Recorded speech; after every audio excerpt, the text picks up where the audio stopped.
Well, Brian, tell me, this is exciting. I know that you guys tracked this plane down, and from what I understand, it was in Texas, and you acquired it, and then I guess we got it to where it was able to come back up and be back up here with where it belongs in western Montana, right? Yeah, we found out about it actually about 6 years ago when we were doing the DC-3 project.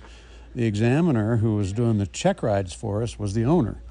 And we tried to talk him into donating it to the museum back then, and he, of course, didn't want to, but he wasn't flying it. And so last year he put it up for sale, and we worked out a deal with him and found a supporter to donate most of the money. And I think he wanted it to come here anyway because he knew that we'd be the probably most likely place to preserve it.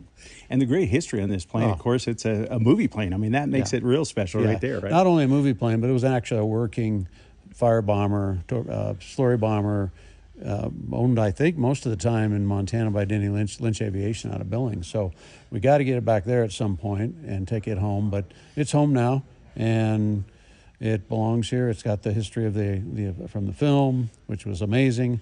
Now, if we can only get Spielberg and Goodman and Dreyfuss and Hunter to come back for... Got to get Holly Hunter here. Yeah, we got to get them all for a showing of the film and raise some money to keep her flying. What kind of work needs to be done to it? Obviously, it was airworthy enough to come up here, but is there a long-term restoration plan, or you just kind of develop that as you go? I think from what I've heard, it needs some work on the carburetors and probably some odds and ends. We've already done some work on the nose wheel that needed a little bit of work, but it took us most of a year to get it ready with several trips by some dedicated mechanics to going all the way to steamy Brownsville to work on it in an uncooled hangar.